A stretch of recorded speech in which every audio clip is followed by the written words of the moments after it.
Tenemos esta mañana la quinta lección en este breve estudio de escuela dominical titulado El día de reposo, un día santo. Y antes de ver el tema de esta ocasión, quisiera hacer un breve repaso. Hemos procurado con las lecciones anteriores probar que no hay una razón para que la ley moral se tenga por abrogada. La ley moral de los 10 mandamientos, y incluido el cuarto mandamiento. Y hay un detalle que he omitido hasta ahora, pero que es muy importante también y nos puede ayudar para entender la singularidad, es decir, qué tan diferente es la ley moral del resto de las leyes que Dios dio a Israel, cuando se nos dice lo siguiente en Éxodo 31, 18, y hay otra ocasión en que se nos dice algo similar, pero aquí se expresa con claridad. Éxodo 31, 18 dice así: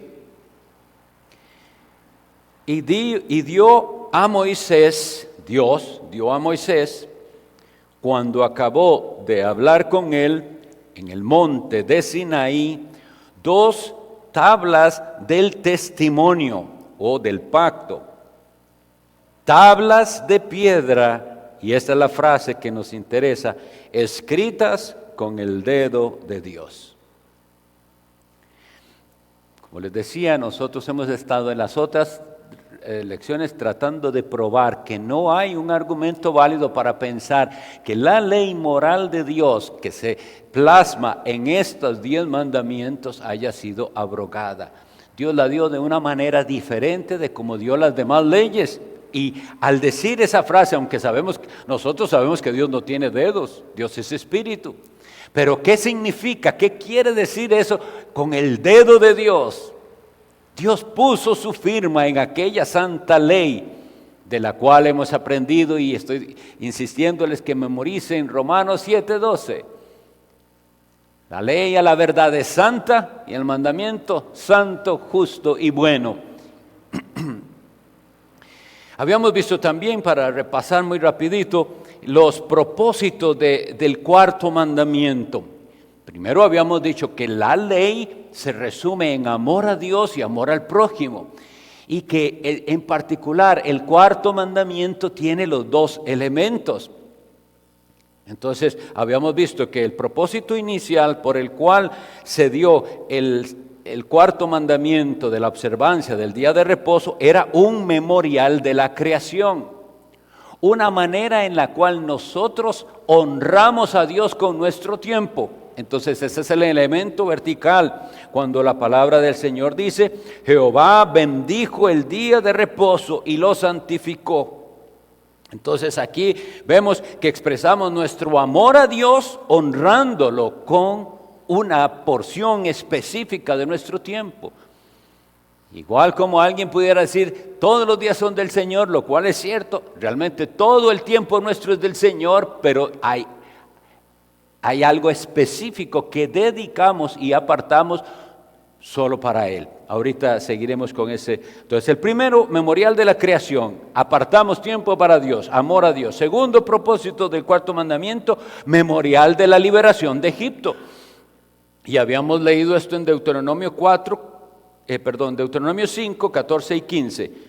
Para que descanse tu siervo y tu sierva, como tú.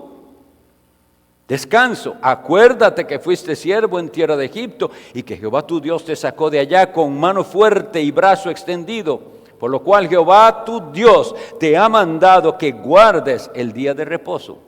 Y entonces aquí, además incluimos entonces la liberación de Egipto. Eso era una razón, pero se le dice para que descansen los demás también. Ahí vemos el otro aspecto del amor hacia el prójimo, que descansen ellos. Y nosotros como cristianos también nos vemos identificados en que hemos sido liberados también y deberíamos desear que otros también puedan tener esa liberación del pecado.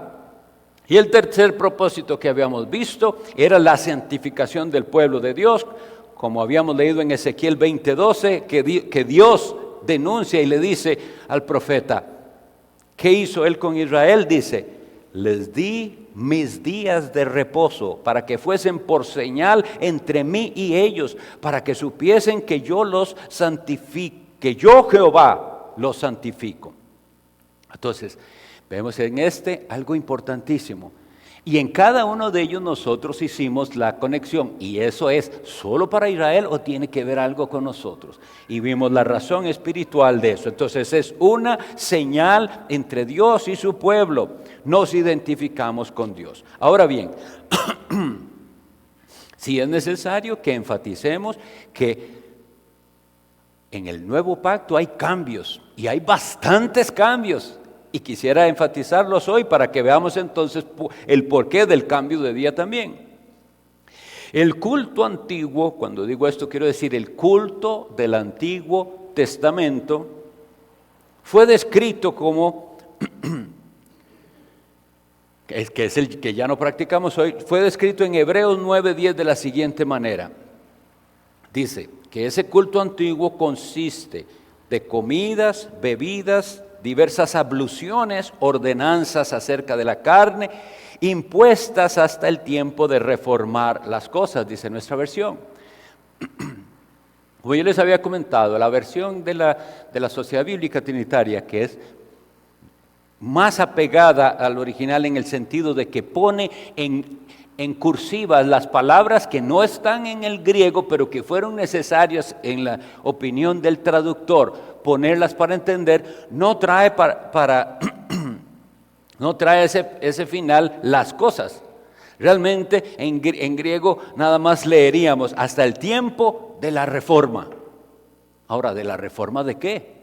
Usted tiene que haber leído todo para que entienda que estamos hablando del primer pacto, del pacto hecho con Dios que estaba esperando y que había que practicarlo hasta el tiempo de la reforma de ese pacto. Ese pacto entonces llega al punto en el que es necesario reformarlo. Ahora sí, veamos varias cosas y meditemos en ellas para que veamos que es claro en las Sagradas Escrituras que hubo un cambio y un cambio tremendo.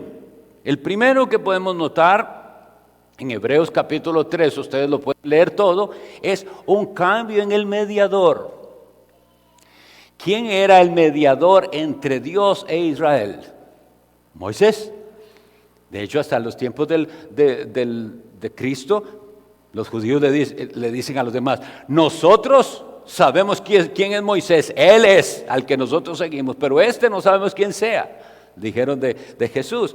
Bueno, Jesús es el mediador del nuevo pacto. Ahora hay un cambio para un mediador perfecto y único, permanente para nosotros. Ya no es Moisés y su ley. Hay un cambio en el sacerdocio. Antes, ¿quiénes podían ser sacerdotes? Solamente los descendientes de Leví, que fueran además descendientes de Aarón, el hermano de Moisés. Ese sacerdocio arónico, si se le quiere llamar así, el sacerdocio de los descendientes de Aarón, fue cambiado por ¿cuál sacerdocio? Según Hebreos 7, que eso es el capítulo que habla de eso, el sacerdocio de Melquisedec. Hubo entonces un cambio en el tipo de sacerdocio. Pero la Sagrada Escritura nos dice también en Hebreos 7:12 lo siguiente. Hebreos 7:12 dice, porque cambiado el sacerdocio, necesario es que haya también cambio de ley. Entonces, tengamos en cuenta todo lo que ha ido cambiando, el mediador, el sacerdocio y por tanto la ley, un cambio rotundo en la ley ceremonial que fue ya abolida para que quede solo la ley moral, de la que nosotros insistimos que es permanente. Aquellas promesas que tenía Israel, que eran de bendición temporal y física, Canaán, la tierra que fluye leche y miel, etcétera, se cambian en el nuevo pacto por promesas ¿cómo? ¿Cuáles son las promesas del nuevo pacto? Promesas espirituales y eternas. La Pascua, tan importante para los para el pacto antiguo, ya nosotros no la celebramos. Pero la Pascua dio lugar ¿a qué? A la cena del Señor. Y esos son cambios muy, muy importantes. La circuncisión hecha en la carne, que debería realizarse porque el que no la hiciere, decía la Sagrada Escritura, dice, será cortado del pueblo. Es decir, ha quebrantado el pacto y sin embargo la circuncisión, por toda la enseñanza que tenemos en el Nuevo Testamento, específicamente del apóstol Pablo, había dicho, la circuncisión nada es. ¿Cómo puede ser que diga eso? Que la circuncisión nada es. Y después dice, y la incircuncisión nada es. ¿Hay un cambio o no hay un cambio? Y si no, él dice, sino guardar los mandamientos de Dios. ¿Entendemos? Entonces hay un cambio y un cambio de verdad. Entonces ahora esa circuncisión es cambiada por la señal del bautismo, la cual nosotros administramos solo a las personas que den evidencia de haber sido circuncidados en su corazón. Una circuncisión que solo Dios hace, no el hombre. Ahora vamos a ver el énfasis que da la Sagrada Escritura en el Nuevo Testamento a la resurrección de Cristo que ocurrió precisamente el primer día de la semana. Los invito a abrir sus Biblias en Marcos 16, 9.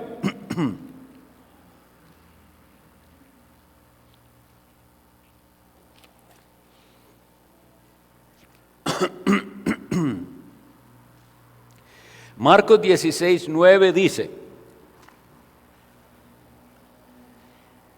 habiendo pues resucitado Jesús por la mañana, el primer día de la semana, apareció primeramente a María Magdalena, de quien había echado 7 demonios. Yendo ella lo hizo saber a los que habían estado con él, que estaban tristes y llorando. Ellos cuando lo oyeron que vivía y que había sido visto por ella, no lo creyeron, etc. Pero el versículo 9 nos dice con claridad, aunque en los demás evangelios se describe, en ninguno tan claramente como en este, habiendo pues resucitado Jesús por la mañana, el primer día de la semana, nos dice cuándo resucitó Jesús. Pero seguidamente, entonces ustedes saben qué ocurre ese día. Se le aparece a las mujeres, se aparece luego a 2 que iban camino a una ciudad llamada Emaús. Y habla con ellos y les da entendimiento. Y cuando ellos reconocen que es Jesús con el que están hablando, se devuelven para ir donde estaban los demás discípulos. Y esa misma tarde Jesús aparece a sus discípulos, a todos estando ellos reunidos. Pero faltaba uno. No estaba Tomás. Entonces dice la Sagrada Escritura en Juan 20, 26. 8 días después, estaban otra vez sus discípulos dentro y con ellos Tomás. Llegó Jesús estando las puertas cerradas. Imagínense qué impresionante. Bueno, entonces entendemos. Pasó el domingo, que Cristo resucita, se le aparece a las mujeres, se le aparece a los de Emaús y se le aparece a los discípulos. Pero falta uno y ahora dice 8 días después, es decir, el siguiente domingo, y esto lo enfatizo porque es la manera en que se cuentan los días según los judíos. Decir 8 días después, es decir, el siguiente primer día de la semana, el siguiente domingo, llega Jesús. Y ahí es donde tenemos que hacernos preguntas. ¿Por qué? ¿Por qué esperó todo eso para volver a aparecerse, pero otro domingo? Y lo maravilloso, ¿verdad? Simplemente aparece. Eso es digno de notarse. Hay algo que está cambiando, hay algo que está el Señor diciendo, estoy en medio de ustedes, sí, como les prometí, pero Él aparece de esa manera maravillosa el primer día de la semana y el siguiente primer día de la semana. Luego tenemos la promesa de Jesucristo de que ellos recibirían al Espíritu Santo. Jesús, al ascender al cielo, les recuerda que eso iba a suceder, que así como Juan el Bautista se los dijo, que ellos serían bautizados, no con agua, sino con el Espíritu Santo, que eso iba a ocurrir y que ellos mientras tenían que quedarse en Jerusalén, hasta que eso aconteciera. Y recuerden las inquietudes de los discípulos, de los apóstoles, que son parecidas a las de muchos hoy en día.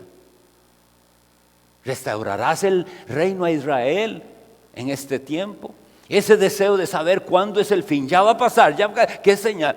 Jesús les responde muy claramente: no os toca a vosotros saber los tiempos o las sazones que el Padre puso en su sola potestad, pero recibiréis poder cuando haya venido sobre vosotros el Espíritu Santo, y me seréis testigos en Jerusalén, en toda Judea, en Samaria y hasta lo último de la tierra. Y todavía no entendían bien, eso es el reino, esa es la expansión del reino. Ustedes están pensando todavía como los judíos, en un reino terrenal. No, el reino va a comenzar a expandirse a partir de ustedes al mundo entero. Y gloria a Dios, así ha sido y es y seguirá siendo hasta el final que el Señor vuelva. Pero entonces tenía que esperarse ahí. Esa fiesta de celebración que había en Jerusalén, que se llama Pentecostés, es la fiesta que se llama también en el Antiguo Testamento la fiesta de las semanas, porque había que contar unas semanas para el cumplimiento. También se le llama la fiesta de las primicias. Voy a leer para ustedes lo que dice Levítico 23:11 y Levítico 23:16 para que vean cuál día era que se celebraba esa fiesta. Levítico 23:11 dice: y el sacerdote mecerá la gavilla delante de Jehová para que seáis aceptos. El día siguiente del día de reposo la mecerá. ¿Cuál es el día siguiente del día de reposo? El día de reposo aquí es el sábado, el domingo. El domingo tenía que tomar el sacerdote aquella gavilla y mecerla para que fuera acepto el pueblo. Y el versículo 16 dice: hasta el día siguiente del séptimo día de reposo contaréis 50 días, entonces ofreceréis el nuevo grano a Jehová. Por eso es que se llama Pentecostés. La palabra Pent, ustedes la tendrán en algunas otras cosas que se relaciona con 5, por eso llamamos Pentateuco, 5 libros, Pentágono, 5 lados, etc. Pero Pentecostés es 5 por 10, 50 días. Se contaban a partir de la Pascua. Pero oigan, entonces usted contaba 7 semanas, 7 por 7, 49, más un día más. Y ese día más siempre debía caer un domingo, un primer día de la semana, aunque ellos no le llamaban cuando eso, obviamente domingo. Pero ¿qué es lo maravilloso? Que aquel primer día de la semana de Pentecostés vino el Espíritu Santo sobre la iglesia y se dio ya la parte espiritual. ¿Ven qué precioso es entender esto? En Levítico leíamos lo de las gavillas y lo del grano nuevo, los primeros frutos. ¿Qué ocurrió en el Pentecostés? La primera cosecha que tiene la iglesia de Dios, los primeros 3,000 convertidos cuando Pedro predica en aquel día. Entonces, como ustedes ven, todo era algo simbólico de algo más precioso que tenía que ocurrir. Y cuando ocurrió el primer día de la semana, vino esa cosecha primera de la iglesia de Dios. Luego, bien importante que lo tengan anotado también entre en sus notas, es lo que se describe en el capítulo 20 de los Hechos de los Apóstoles. Abra sus Biblias ahí, por favor.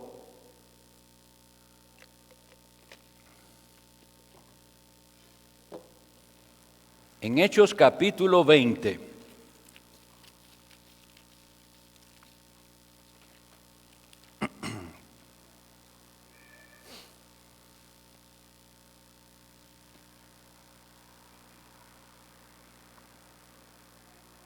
Yo voy a leer el versículo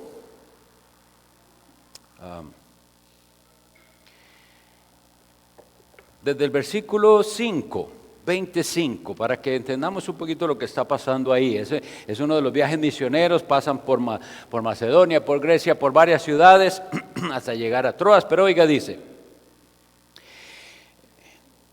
estos, habiéndose adelantado, nos esperaron en Troas.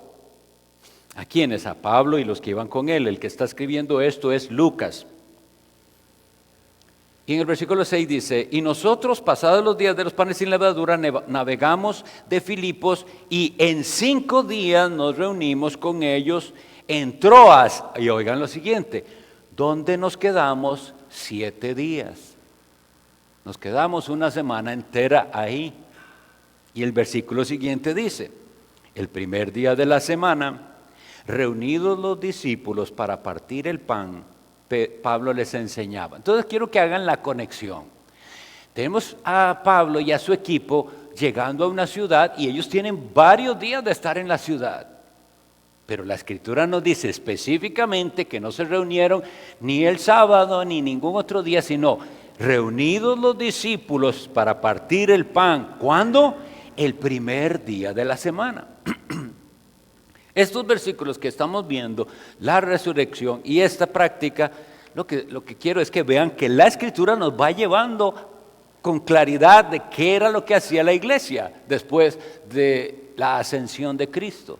Reunirse en el primer día de la semana. Esas son las preguntas que deberíamos hacernos. Si Pablo y esos misioneros habían estado en Troas por 7 días, como dice el versículo 6, ¿por qué no se reunieron para partir el pan algunos de esos otros días? Lo que está mostrándonos es una práctica que la iglesia tenía. Así lo hacían. Se reunían para partir el pan el primer día de la semana. Y entendemos la frase partir el pan por celebrar la cena del Señor. Tomad, comed, esto es mi cuerpo que por vosotros es partido, haced esto en memoria de mí. Y ese partimiento del pan, que es la cena, eso es lo que nos recuerda la muerte de Cristo y su resurrección. Ahora, la siguiente vez que el apóstol Pablo menciona el primer día de la semana está en 1 Corintios 16, 1 y 2.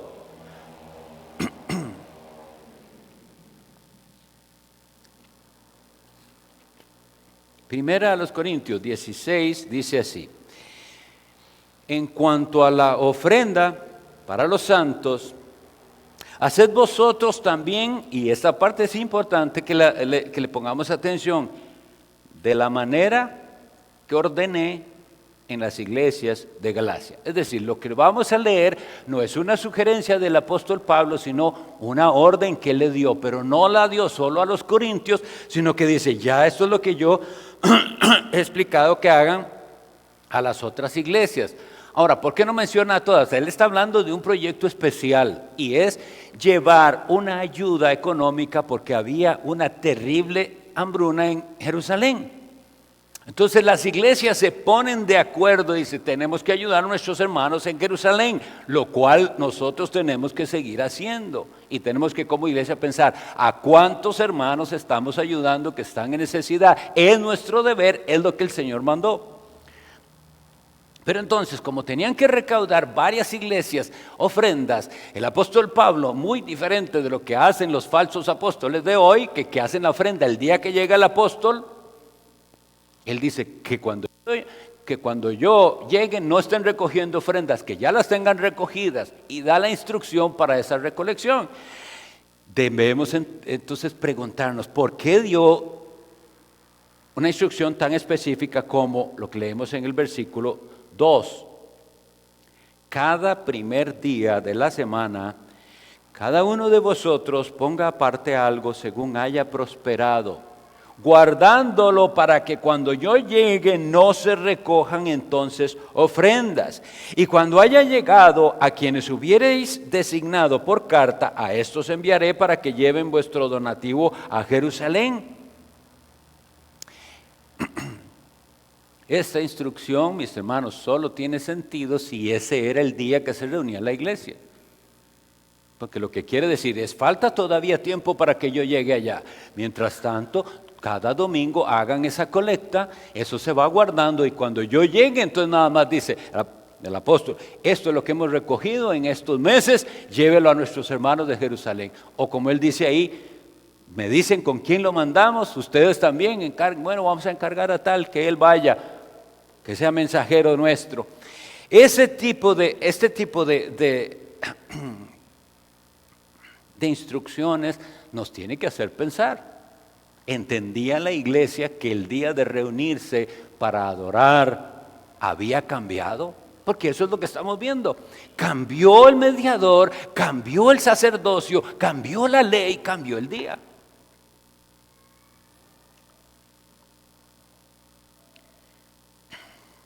Ahora, alguien pudiera, y voy a tratarlo muy brevemente porque es realmente un argumento que algunos dan, que en los Hechos de los Apóstoles encontramos al apóstol Pablo muchas ocasiones reuniéndose en el día de reposo judío, que es el sábado, en las sinagogas.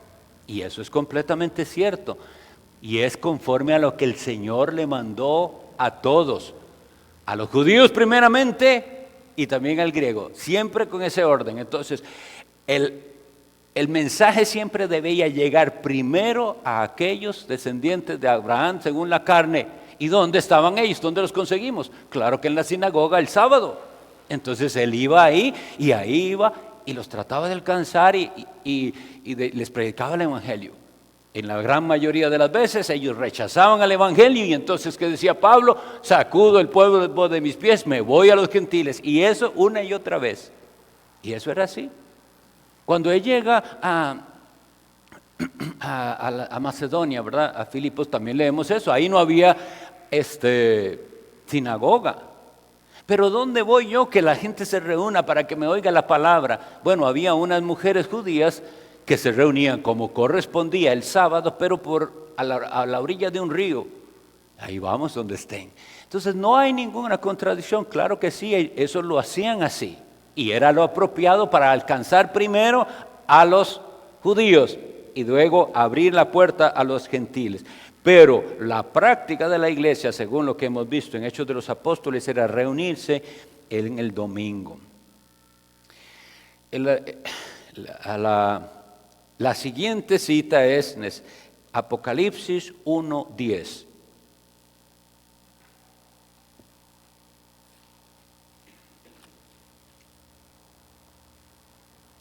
Pero vamos a leer 9 y 10.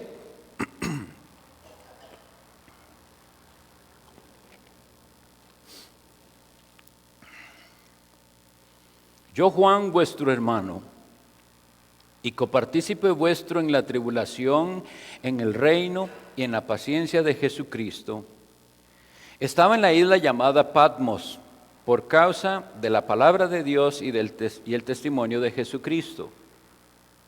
Yo estaba en el Espíritu en el día del Señor y oí detrás de mí una gran voz como de trompeta. El Apocalipsis fue escrito aproximadamente en el año 90 de la era cristiana, es decir, después de Cristo. Ya habían sido plantadas muchas iglesias en muchas partes. Y precisamente el Apocalipsis es un mensaje que se envía a 7 iglesias particulares en Asia Menor. Y como vemos, la referencia que hace el apóstol Juan no parece necesitar ninguna aclaración. Él escribe con una confianza de que la gente que está recibiendo su mensaje entienden a qué se refiere él cuando él dice, estaba yo en el Espíritu en el día del Señor. ¿Por qué es el nombre que comenzó a utilizarse para el día de la reunión de los cristianos, el día de la resurrección de Cristo? Ahora, hay algo muy interesante y por eso, hermanos, es que es útil las herramientas de los idiomas originales. Y los que predican la palabra del Señor o quieren predicarla tienen que tener un cierto conocimiento de esos lenguajes en que fue escrita la palabra de Dios para poder sacar todo lo que hay ahí y traerlo a los demás, a los que no tienen por qué ir y estudiar griego y hebreo, sino son instruidos por sus pastores en ello. Y es lo siguiente, hermanos, esa frase en el día, pero esta, del Señor, solo ocurre en el Nuevo Testamento en 2 ocasiones, solamente 2 ocasiones. La frase es el griego kyriakos, que significa del Señor, pero no del Señor como otras cosas. Ustedes pueden buscar todas las referencias que digan del Señor, el ángel del Señor, el pueblo del Señor, la iglesia del Señor, etcétera, que digan. Y que es otra palabra. Simplemente dice Kyrios, pero aquí dice Kyriakos. Lo que significa es que le pertenece a Él, que es una propiedad de Él de una manera diferente. Y hay solo, como les decía, 2 ocasiones en las que la Sagrada Escritura usa esa frase. La otra ocasión es 1 Corintios 11:20. En 1 Corintios 11:20, cuando el apóstol Pablo está escribiéndole a esa iglesia que se ha desviado en la manera en que está celebrando la ordenanza sagrada, les dice lo siguiente: cuando pues os reunís vosotros, esto no es comer la cena del Señor. Y esa es la única segunda frase en que viene esa parte del Señor. Otra vez esa frase Kyriakos. Solo 2 cosas son así en el Nuevo Testamento usadas: el día del Señor y la cena del Señor. Esto es importante que Él haya dicho en día del Señor, porque entonces aquí vemos un aspecto de lo que venimos hablando de cambio. Todo judío sabía cuál es el día santo, al cual Dios llamó mi día santo, que leemos todos los domingos aquí en Isaías 58:13. De hacer tu voluntad en mi día santo. Dios le llama al día de reposo su día santo. Así que debemos entender que algo ocurrió aquí para que le llamen ahora al día de la resurrección el día del Señor. Hay un cambio. Porque como les decía, nosotros podemos argumentar, ¿todos los días son del Señor? Claro que sí, es cierto, pero ningún día es como este en el sentido que ese le pertenece a Él. En la cena igual, esto era lo que pasaba. En 1 Corintios 11 lo que nosotros vemos es que ellos tenían una comida. ¿Y está malo comer? Claro que no. Y de hecho, recién en el capítulo anterior, en 1 Corintios 10:31, dice: si coméis o bebéis o hacéis cualquier otra cosa, hacedlo para la gloria de Dios. Entonces usted pudiera también decir, todas las cenas son del Señor. Claro, todas las comidas nuestras que hacemos son para la gloria de Dios. El gallo pinto que se comió, para la gloria de Dios. Lo que sea que haya comido, cenado, desayunado, para la gloria de Dios. Pero esa no es la cena del Señor. Es diferente. Y eso es lo que les dice Él. Eso que ustedes están haciendo, y recuerden todo el desorden que había ahí. La gente llevaba y unos se llenaban y a otro no le quedaba nada y era un desorden. Eso no es comer la cena del Señor. Y entonces Él viene y les explica lo que nosotros cada domingo leemos. Porque yo recibí del Señor lo que también os he enseñado, que el Señor Jesús, la noche que fue entregado, tomó pan. Y habiendo dado gracias, les dice: esto es la cena que es de Él, no es como ninguna otra que nosotros hacemos. Y entonces vean qué interesante. Sí, todas las cenas y todos los almuerzos y todo lo que comamos es del Señor, pero no como esta cena que hacemos, que le pertenece a Él. Y por eso siempre decimos que ese es nuestro cuidado, de que como es de Él, Él puso las reglas y procuramos decirle a la gente que hay unas ciertas reglas para acercarse. Entonces, su día y su cena le pertenecen a Él de manera especial. Y el Señor entonces nos enseña algo aquí, que su pueblo debe darle honor al día y a la cena que son exclusivamente de Él. Ahora, a mí, hermanos, yo quisiera darles esa información sin entrar en demasiados detalles, porque a veces cuando damos muchos detalles la gente se pierde. Lo que quiero es que tengan información, y si necesitan más, yo les doy más, pero por otra parte, o ustedes leen más. Pero en cuanto a esto de llamar Día del Señor al primer día de la semana, tenemos testimonio extra bíblico. ¿Qué significa?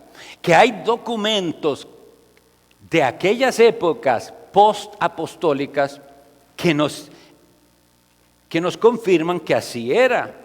Esto es importante saberlo porque yo sé que hay quienes, y yo mismo, hermanos, yo no sé si todos saben esto, pero yo por 10 años seguí y creí en una secta que en aquel momento, estaba yo en épocas de universidad, yo no iba, pero estaba tan engañado que por 10 años envié mis diezmos a California, a la iglesia que yo creía, esa es la única. Y era una iglesia que enseñaba precisamente que el día del Señor era el sábado, que el sábado era lo que había que guardar. Y ellos le decían una cosa, decían que el cambio de sábado a domingo, decían dos cosas, o lo hizo Constantino en el concilio, que él convocó en el 328, por ahí, 25-28, o el Papa, que ese fue el que hizo el cambio.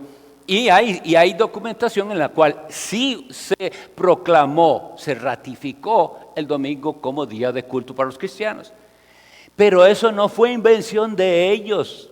Los registros históricos nos muestran que desde antes los creyentes se reunían en el domingo y observaban el domingo.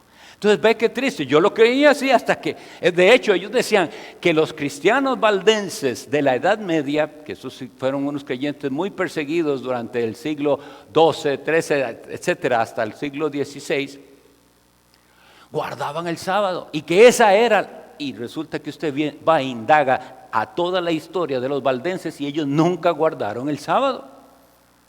Bien, entonces voy a leer lo siguiente solamente como un apoyo a lo que hemos visto para decirles. La iglesia del Señor así lo ha hecho por siglos, así que ustedes y yo debemos sentirnos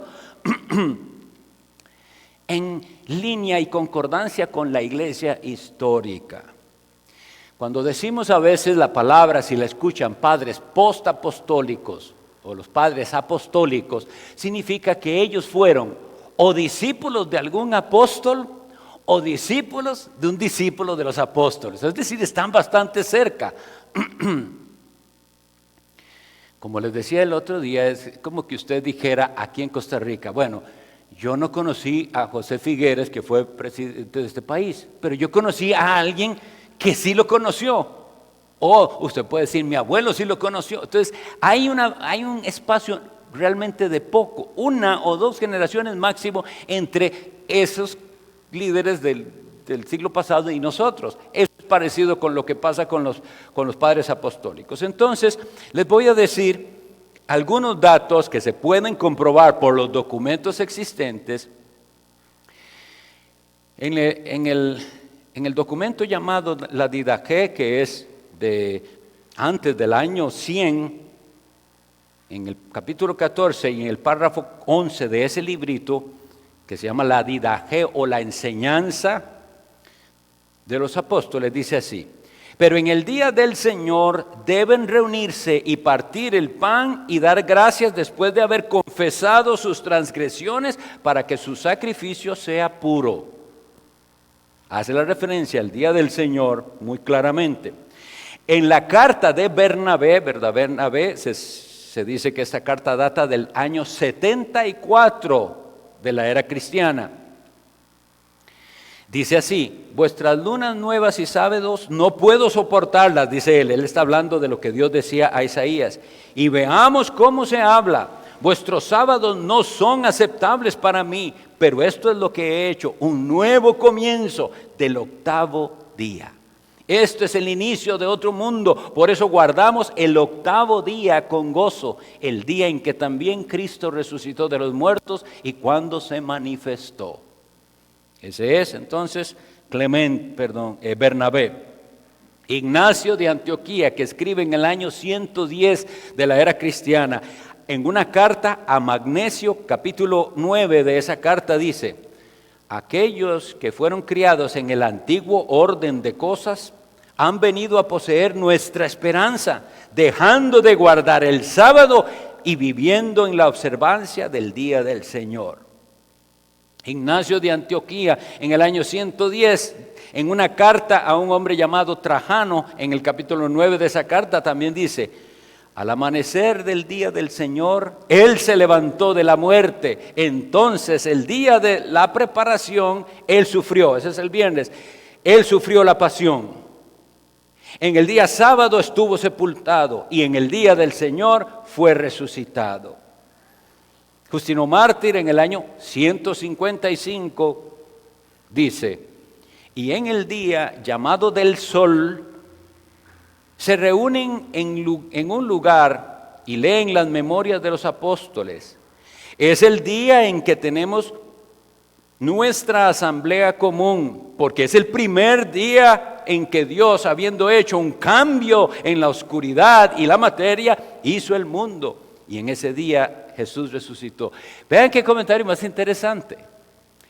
Porque sabemos que Dios creó el mundo en 6 días. Y lo primero que Dios dijo fue, sea la luz. Entonces Justino Marte dice, eso es igual. En ese domingo de resurrección Dios está diciendo, sea la luz. Ese es el día que resucitó a Jesucristo nuestro Señor. Otros escritos extrabíblicos que datan del siglo II muestran que el día que observaban los cristianos era domingo, y lo cual es innegable. Entonces, como les digo, esa afirmación de que fue Constantino el que impuso esto no es cierto. Ahora, con respecto a que se le llamara al domingo el día del sol, eso es correcto. Y yo les había contado a ustedes cómo fue que se les pusieron a esos días, cada uno de ellos, los cuerpos celestes observables en el mundo antiguo.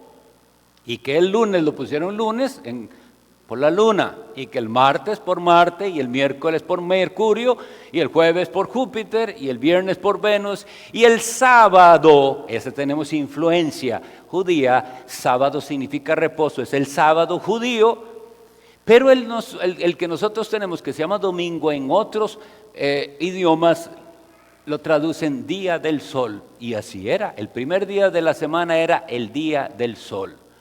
Pero eso nosotros no lo estamos negando, nada más que Dios en su soberanía, Él quiso que ese día que el mundo llamaba día del sol, fuera el día de la nueva creación y de la resurrección de su Hijo Jesucristo. Para de hoy en 8, ya vi que se me pasó el tiempo y no me di cuenta, vamos a estar estudiando Hebreos 4:9, cuando nos dice, queda un reposo aún para el pueblo de Dios. Tenemos el receso, hermanos.